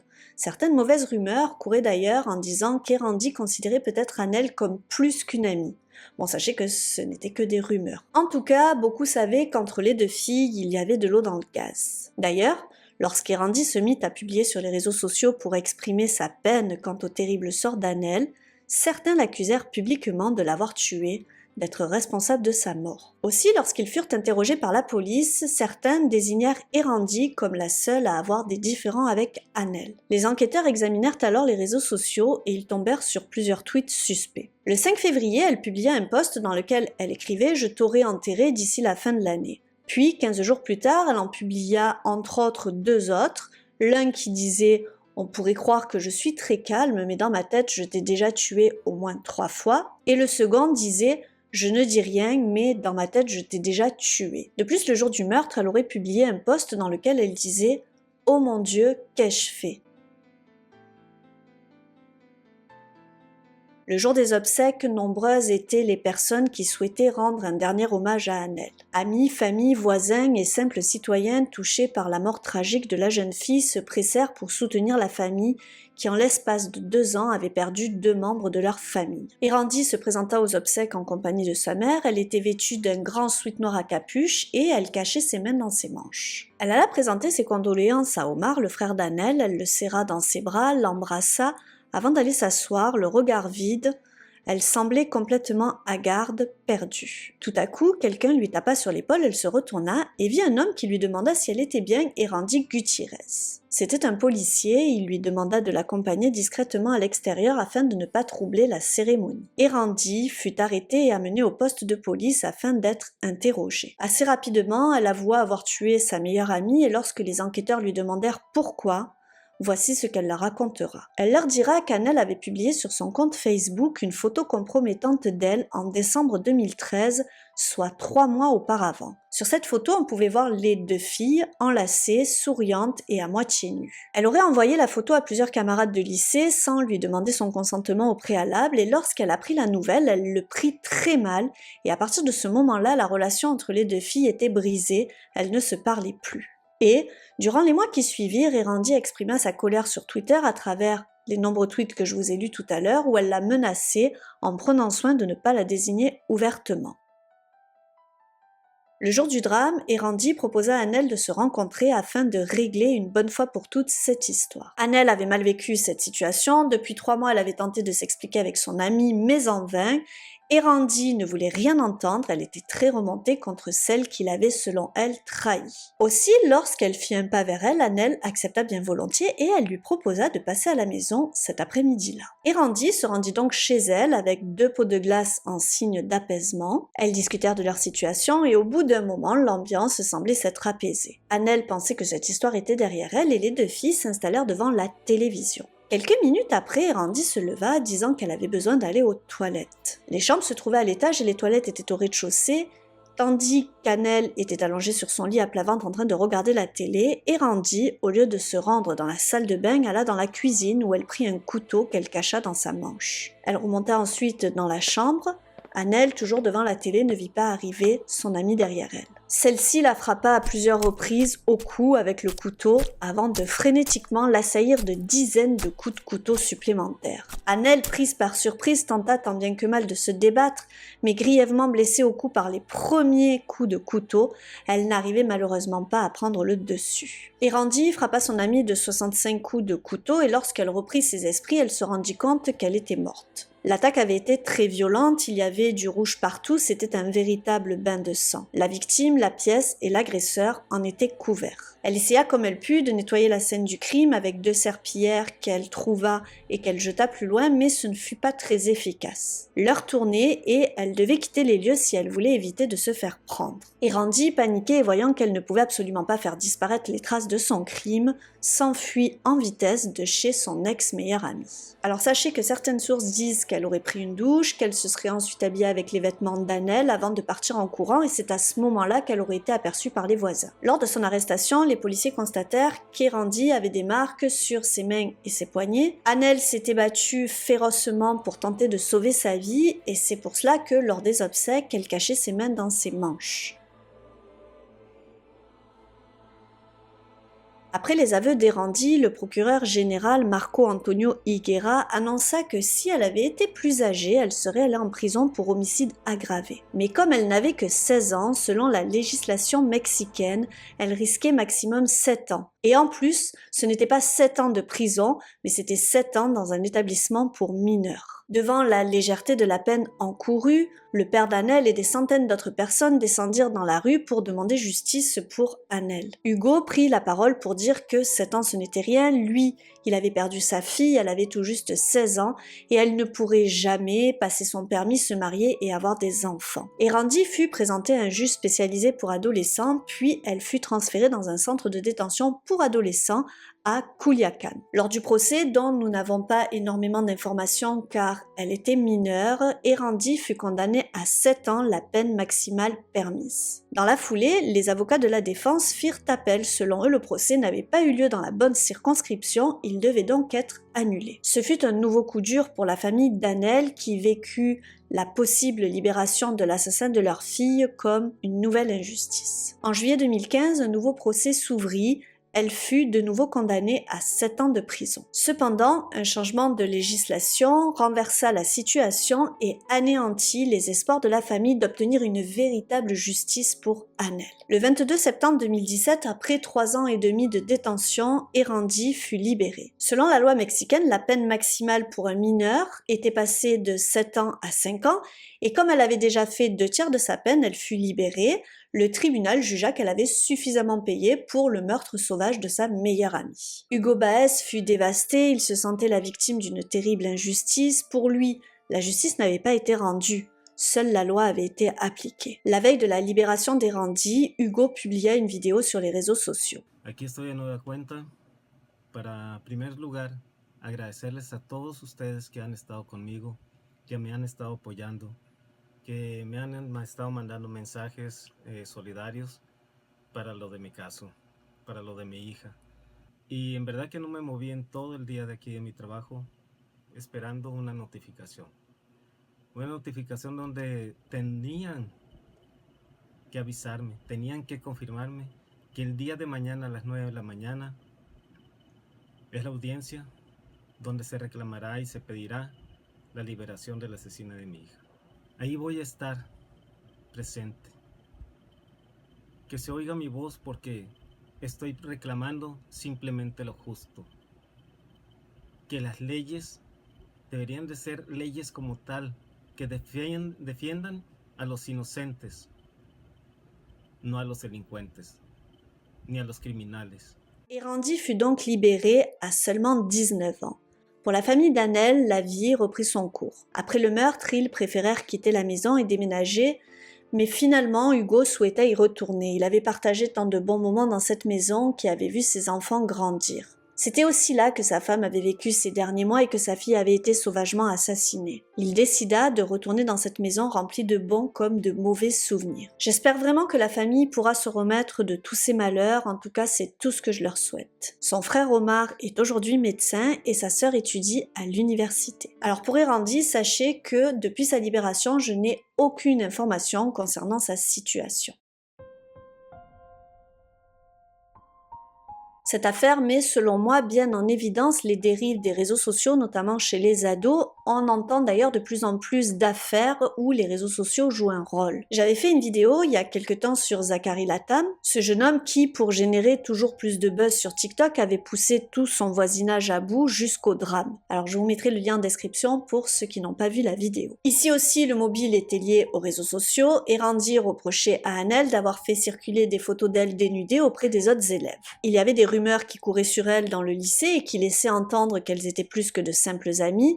C'est vrai que sur la photo, on voit les deux copines très intimes. À partir de là, il y a deux hypothèses. Soit elle ressentait effectivement, comme je vous l'ai dit au début de la vidéo, quelque chose d'ordre amoureux envers son amie, mais elle n'était pas prête à l'assumer publiquement et elle voulut se venger. Soit c'était une simple rumeur sans fondement, comme il y en a beaucoup dans les lycées, et elle n'a pas supporté que cette photo alimente celle-ci, elle devait peut-être penser que ça nuisait à son image. Ou alors, elles étaient peut-être simplement amies et la publication de la photo fut ressentie par Irandi comme une humiliation publique, et elle aurait, à la façon des narcotrafiquants qu'elle idolâtrait, voulu se venger. J'ai même trouvé certaines sources qui disaient qu'elle serait potentiellement une sociopathe et qu'elle se serait froidement vengée, mais selon moi, il y a trop peu d'informations pour pouvoir poser un tel diagnostic. Quoi qu'il en soit, Irandi était tellement habituée aux réseaux sociaux, elle était tellement intoxiquée par les réseaux sociaux qu'après avoir commis son meurtre, elle n'a pas hésité à publier un post sur Twitter dans lequel elle disait « Mon Dieu, qu'ai-je fait ?» Alors si vous voulez mon avis, je pense pas que ce soit très malin de faire un tel post après avoir tué quelqu'un. Les réseaux sociaux sont ce qu'ils sont, mais je pense qu'il est primordial aujourd'hui d'éduquer nos enfants aux dérives des réseaux sociaux et de bien garder à l'esprit qu'ils représentent un véritable danger pour les enfants et les adolescents. Cette affaire de publication de photos compromettantes est hors du commun car elle finit tragiquement en meurtre. Mais malheureusement, il ne faut pas oublier que parfois, suite à la publication de telles photos, il y a des adolescents et des adolescentes qui se suicident. Si vous êtes parent, n'hésitez pas à garder un œil sur les réseaux sociaux de vos enfants et surtout à les éduquer pour qu'ils ne deviennent ni bourreaux, ni victime. Après, dans cette affaire, ce qui est aussi choquant, c'est la légèreté de la peine. Irandi est restée en tout et pour tout un peu plus de 3 ans, alors qu'elle a froidement tué une jeune fille de 16 ans, elle en est ressortie à 19 ans et elle va continuer sa vie. Alors, comme je vous l'ai dit, j'ai pas trouvé beaucoup d'informations sur elle, car en tant que mineure, au moment des faits, elle est protégée par l'État mexicain. Alors, les questions que je me pose suite à cette affaire sont les suivantes. Premièrement, est-il bien prudent de relâcher dans la société une jeune fille qui n'a pas hésité à ôter froidement une vie humaine pour une publication Facebook? Ne représente-t-elle plus de danger pour la société? Est-ce que cette peine, aussi courte soit-elle, a-t-elle eu ne serait-ce qu'un effet éducatif? A-t-elle pris le temps lors de sa détention de réfléchir à ses actes et à leurs terribles conséquences? Alors je vous avoue que je suis aussi un peu sceptique sur les peines encourues par les mineurs au Mexique, d'autant plus lorsqu'on voit le taux de criminalité du pays. Alors dites-moi en commentaire ce que vous pensez de la peine d'Irandi, 3 ans et demi pour avoir pris la vie d'une jeune fille de 16 ans. Pensez-vous que la réinsertion est possible et pensez-vous qu'elle aurait dû prendre une peine plus lourde?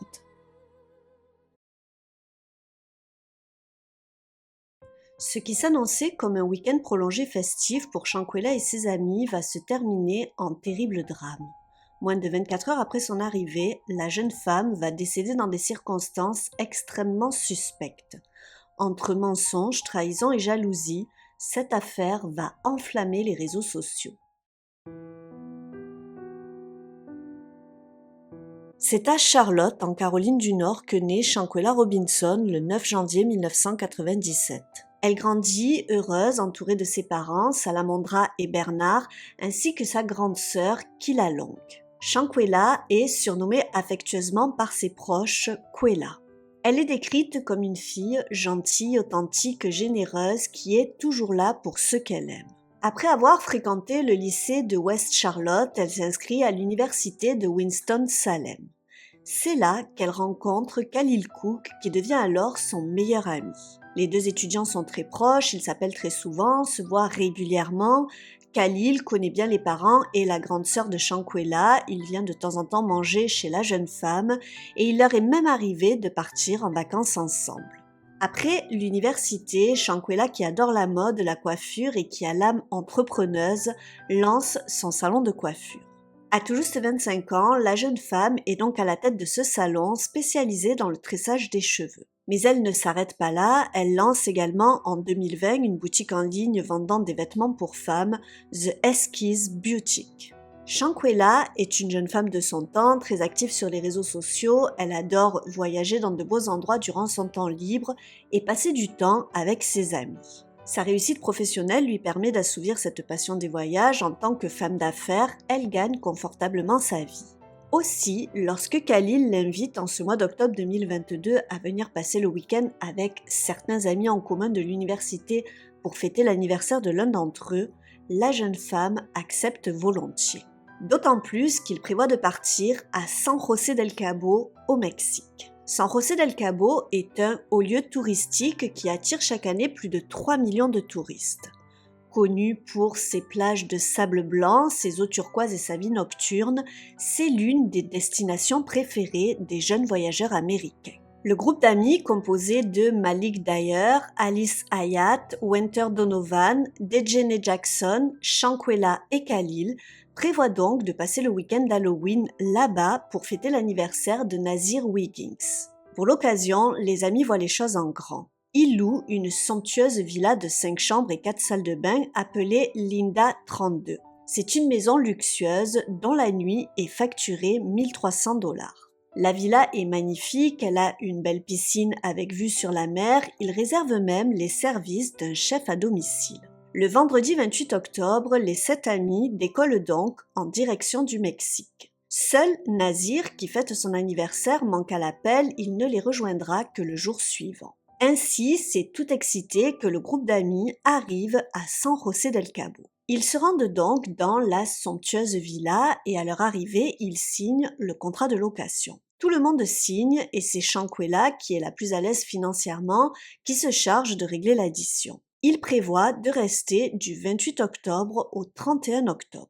Shankwela est ravie d'être là avec ses amis pour ce séjour. Elle fait au passage quelques petites stories montrant la beauté de la villa qu'elle poste sur les réseaux sociaux. Le soir de son installation, elle appelle sa mère dont elle est très proche pour la rassurer et lui dire qu'elle est bien arrivée. La jeune femme est très excitée, elle lui raconte qu'un chef cuisinier vient le soir même leur préparer des tacos. Salamandra est ravie d'entendre sa fille si heureuse, elle est rassurée de savoir qu'elle a fait bon voyage.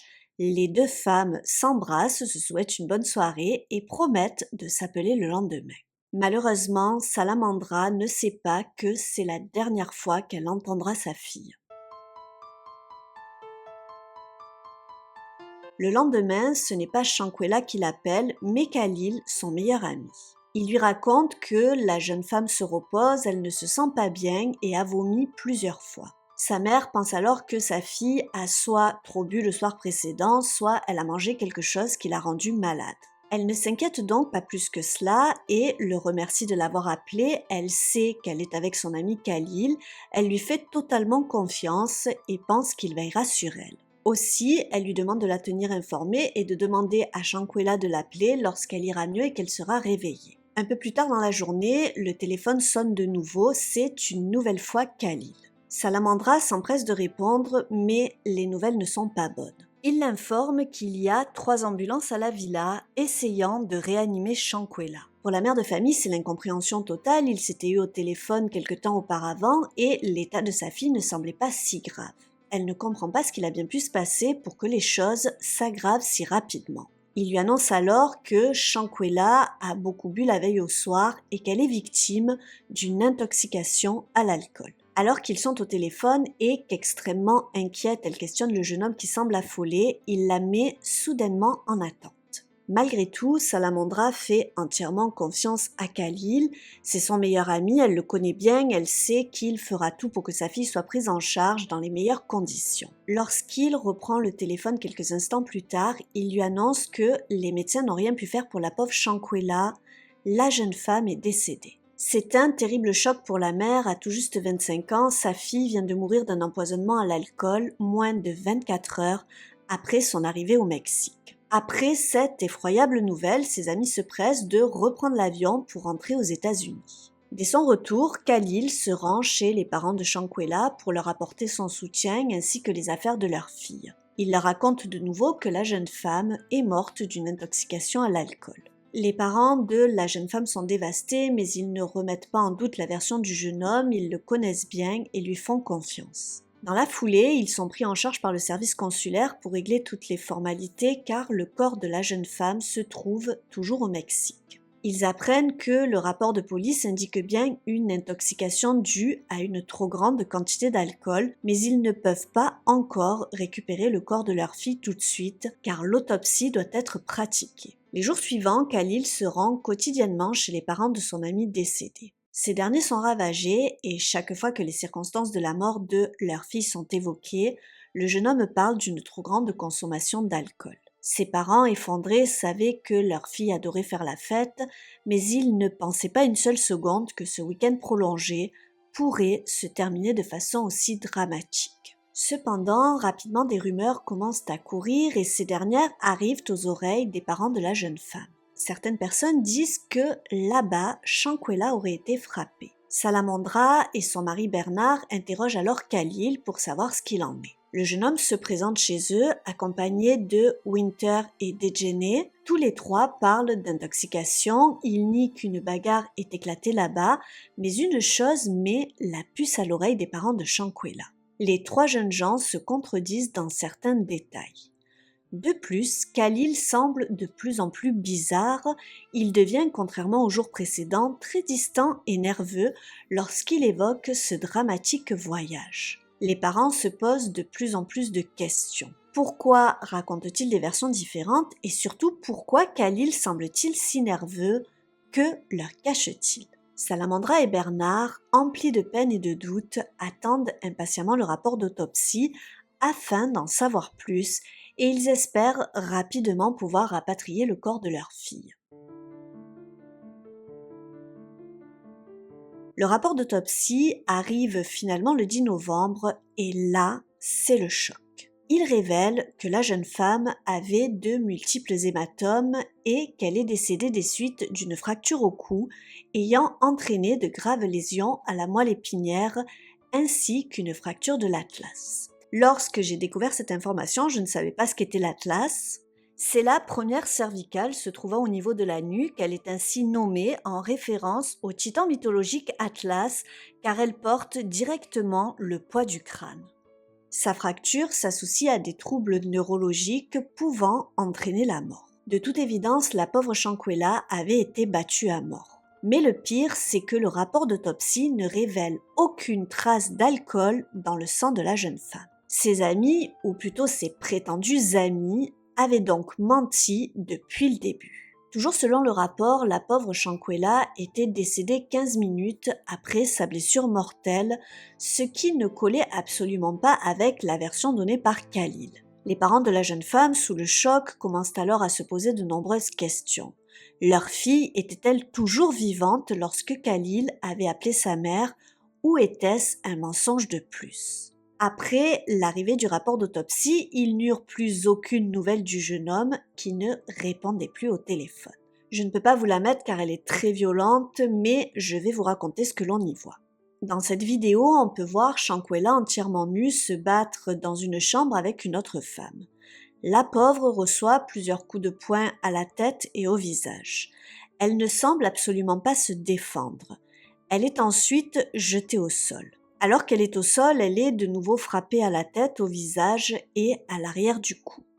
Pour ajouter un peu plus à l'horreur, on voit que la scène s'est déroulée sous les yeux de plusieurs personnes sans que quiconque n'intervienne. Ils encouragent même l'agresseuse à continuer à frapper. On entend également la voix d'un homme, celui qui semble tenir le téléphone et filmer, dire « Kwella, tu pourrais au moins riposter ».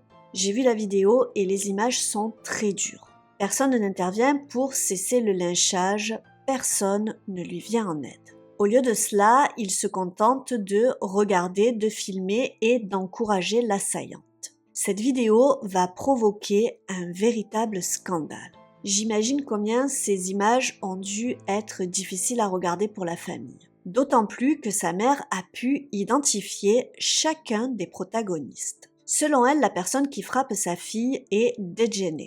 Celui qui filme et parle n'est autre que Khalil, celui censé être son meilleur ami, celui que ses parents avaient reçu chez eux, sous leur toit, celui qui avait mangé à leur table à plusieurs reprises. Quelle tristesse de se dire que la jeune femme les considérait comme des amis, comme des gens de confiance. Après la diffusion de cette vidéo choc, les parents de la jeune femme vont contacter les autorités mexicaines pour essayer de les convaincre que la mort de Shankwella nécessite une enquête plus approfondie. Mais ces derniers leur répondent que selon eux, il n'y a aucune preuve claire d'acte criminel. Le père de Shankwella, Bernard, va alors prendre la parole. Il va raconter à quel point il est choqué que ses soi-disant amis étaient là à regarder l'agression de sa fille. Pour lui, il ne s'agissait absolument pas d'une bagarre, c'était une agression. Sa fille n'était pas violente, elle n'était pas du genre à se battre, elle ne s'était d'ailleurs, selon lui, jamais battue. Pour les parents, c'était une attaque planifiée. On peut d'ailleurs voir sur la vidéo que la pauvre jeune femme ne se défend pas. Il évoque aussi les photos de l'autopsie où on peut voir qu'elle a les yeux au beurre noir, les lèvres fendues et des ecchymoses sur le visage. Au départ, cette affaire n'intéresse que très peu les médias grand public, mais grâce aux réseaux sociaux et à l'implication des internautes, cette affaire va prendre une nouvelle tournure. Le hashtag Justice pour Quella va être lancé et très rapidement de l'autre côté de l'Atlantique, il va se retrouver en tendance sur Facebook, Instagram, Twitter et TikTok. L'engouement est tel que tous les noms des amis présents dans la villa vont être révélés sur les réseaux sociaux. Tous les 7 vont alors clôturer leur ligne téléphonique, supprimer leurs réseaux sociaux et se faire tout petits. Dejene, qui selon certaines sources s'avérerait en réalité être une personne transsexuelle, va même quitter la Caroline du Nord. On dit qu'elle se cache actuellement dans le Connecticut. Le fait que je précise que ce soit éventuellement une personne transsexuelle aura, vous le verrez, son importance un peu plus tard dans la vidéo. Tous les regards vont alors être braqués sur cette affaire, pointant notamment des incohérences dans le rapport de police mexicain qui annonçait lui aussi une intoxication à l'alcool. Se pose également la question de savoir pourquoi ses amis ont-ils été autorisés à quitter si rapidement le pays pour retourner aux États-Unis. Le bureau local du FBI à Charlotte ouvre alors une enquête. Les parents de Shankwela vont alors se battre pour que les responsables de la mort de leur fille soient poursuivis. Une source proche de la famille va alors révéler qu'il existerait une seconde vidéo de l'agression qui, elle, n'a jamais été diffusée sur les réseaux sociaux. Sur cette dernière, une femme à la peau plus claire, qui pourrait être Winter, attraperait la pauvre victime par le cou après l'attaque de Dejene et la claquerait au sol. Après cette ultime attaque, on y verrait toujours selon cette source que Shankwela ne bouge plus. Après ces révélations, sentant le vent tourner, chacun va chercher à se protéger. Nazir Wiggins, celui qui fêtait son anniversaire et qui est arrivé un jour après les autres, va faire une vidéo sur Instagram. Il explique alors en fumant une cigarette qu'il n'est arrivé que le 27 octobre à la villa. À son arrivée à l'aéroport au Mexique, il appelle ses amis à 14h16 pour demander l'adresse de la villa. Ses amis lui disent alors que Shankwela ne se sent pas bien. Il affirme ne rien savoir sur la bagarre, il sort même une Bible pour appuyer le fait qu'il dit la vérité et qu'il ne mentirait jamais sur la Bible. Il arrive là-bas 1 heure plus tard en raison des embouteillages, soit à 15h20. Une fois sur les lieux, il va directement voir Shankwela, il affirme que la jeune femme n'était pas morte. Alors souvenez-vous que le rapport mexicain affirmait que la jeune femme était morte vers 15h. Selon lui, un médecin va venir et donner à la jeune femme une solution saline. Il raconte qu'à ce moment-là, la jeune femme était allongée sur le canapé, se situant dans la salle de jeu. Son témoignage sur les réseaux va totalement à l'encontre de l'autopsie et du rapport de police mexicain. Jamais la présence d'un professionnel de santé n'avait été mentionnée jusqu'alors. Ensuite, durant cette vidéo, il va chercher à se décharger de toute responsabilité. Après la médiatisation sur les réseaux sociaux et l'implication du FBI, les autorités mexicaines vont diffuser un second rapport contredisant totalement le premier. Ce dernier permet de mieux comprendre comment les choses se sont déroulées le jour du drame. Mais pourquoi donc ces 2 rapports sont-ils si différents? Que s'est-il vraiment passé? Selon le premier rapport, les secours seraient arrivés à 15h le 29 octobre. Shankwela aurait été déclarée morte dans les 15 minutes suivantes. Sa mort, initialement, serait due à de graves lésions de la moelle épinière, plus une dislocation du cou. Mais dans le second rapport, les choses sont tout autres. Le 29 octobre, à 14h13, Winter aurait demandé une assistance médicale pour Shankwela. Alors je ne peux pas vous affirmer que c'est bien elle qui ait passé l'appel, mais ce qui est sûr, c'est que l'appel a été passé depuis son téléphone. Les urgences ont l'habitude d'être appelées par les touristes. Un médecin de l'hôpital le plus proche, le docteur Gutiérrez, arrive donc 1 heure plus tard. À la villa, elle trouve Shankwela allongée sur le canapé du salon. Ses amis lui indiquent que la jeune femme a beaucoup bu d'alcool et qu'elle a fait un malaise.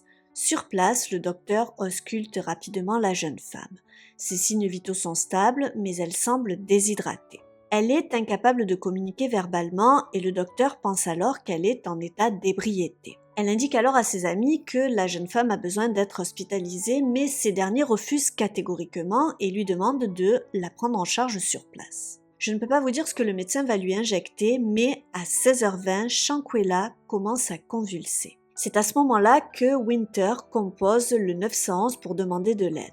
Après la crise, le pouls de la jeune femme est extrêmement faible, elle a des difficultés à respirer. Le médecin fait tout ce qu'elle peut, mais elle perd son pouls. Elle commence alors un massage cardiaque aidé par l'un des amis de Shankwela.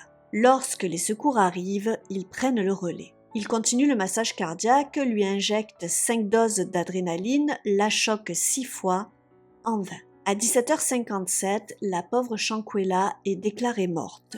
Elle est donc décédée d'un arrêt cardiaque. Comme je vous l'ai dit tout à l'heure, pendant que les urgentistes récupèrent le corps sans vie de la jeune femme, ses soi-disant amis s'empressent quant à eux de faire leurs valises et de quitter le pays le plus vite possible. La suite, vous la connaissez. Le corps de la pauvre jeune femme sera rapatrié aux États-Unis le 17 novembre.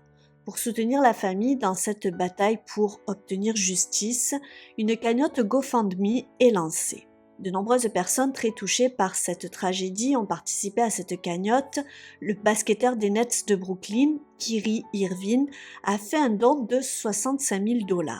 Aux dernières nouvelles, la cagnotte s'élève à plus de 370 000 $. Le médecin qui est intervenu ce jour-là fait actuellement l'objet d'une enquête, tout comme les 2 policiers qui sont intervenus après l'appel au 911. Ce ne sont que des rumeurs, mais il semblerait que ces derniers soient repartis ce jour-là avec 17 000 $ en liquide. Cet argent était l'argent que Shankwela avait sur elle dans ses bagages. Ont-ils été payés pour fermer les yeux, laisser ses amis repartir ou pour faire un faux rapport collant à la version des amis de Shankwela? Cela expliquerait les incohérences du premier rapport de police. Les autorités américaines demandent d'ailleurs les résultats de ces enquêtes internes. Actuellement, la justice américaine est en attente. S'il s'avère que les coups sont liés à l'arrêt cardiaque, les 6 personnes présentes lors de ce séjour pourraient être inculpées d'homicide volontaire et de non-assistance à personne en danger. Le 23 novembre, les procureurs mexicains ont émis un mandat d'arrêt contre Dejane. À présent, la mort de Shankwela est considérée comme un crime violent. Une alerte Interpol a été lancée ainsi qu'une demande d'extradition de Dejane des États-Unis au Mexique. En apprenant la nouvelle, les parents de Shankwela se sont dit soulagés. Ils souhaitent que toute la lumière soit faite sur cette terrible tragédie et ainsi pouvoir rendre justice à leur fille. Cette tragique histoire nous révèle une fois de plus que le mal peut survenir des personnes qui nous sont le plus proches. Shankwela se sentait en confiance auprès des personnes qu'elle estimait, des personnes qu'elle considérait comme des amis. De drôles d'amis, me direz-vous. Qu'a-t-il bien pu se passer? Était-ce une altercation, une dispute qui aurait mal tourné? L'enquête suit son cours, mais pour ses parents, il n'est nullement question d'une dispute qui aurait dégénéré. De mon côté, après avoir vu cette écœurante vidéo, je n'ai pas non plus l'impression qu'il s'agissait d'une bagarre. On y voit une Shankwela inoffensive au sol se faisant tabasser par Dejane pendant que Khalil filme en lui demandant de riposter. D'ailleurs, Shankwela lui répond « Non, non », ce qui démontre bien qu'elle ne souhaitait pas répondre, qu'il ne s'agissait absolument pas d'une bagarre, mais plutôt d'une agression. Même si cela était initialement une altercation qui se serait transformée en bagarre.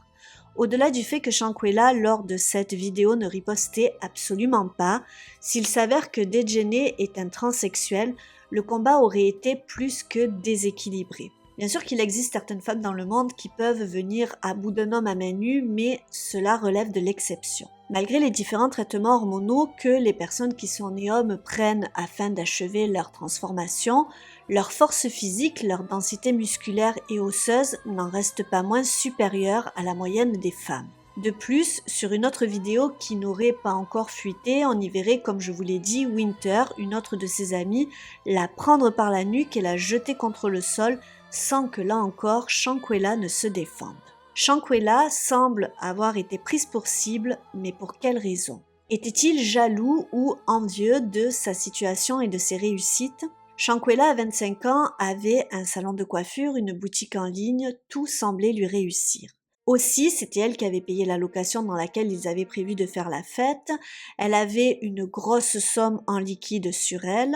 Ses prétendus amis étaient-ils avec elle par intérêt? Étaient-ils seulement à ses côtés pour profiter d'elle et de son argent? L'altercation entre le groupe Dejane et Shankwela était-il en lien avec l'argent ou la jalousie? Quoi qu'il en soit, peu importe les raisons, des amis n'agissent pas ainsi. Entre amis, en famille, il se peut qu'il y ait des disputes, des altercations, mais lorsque l'on se fait tabasser, prendre à partie ainsi par plusieurs personnes, des proches qui plus est, c'est que ces personnes sont tout sauf des amis.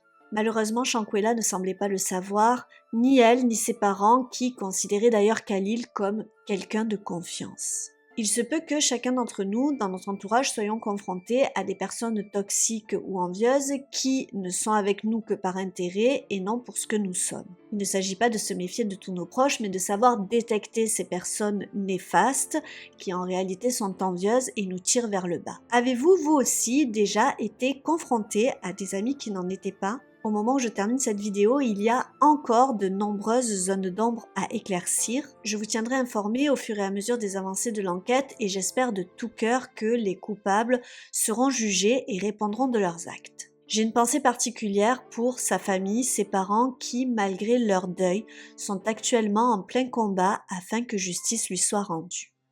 J'espère que malgré la tristesse de cette affaire, vous avez trouvé cette vidéo informative. Merci à tous ceux qui sont encore présents à la fin de cette vidéo. Si c'est votre cas, vous pouvez me le signifier en inscrivant Shankwela dans les commentaires. Si vous appréciez mon travail, n'hésitez pas à liker, partager et vous abonner si ce n'est pas déjà fait. Moi je vous dis à très vite pour une nouvelle vidéo sur la chaîne, mais jusque là surtout, restons prudents!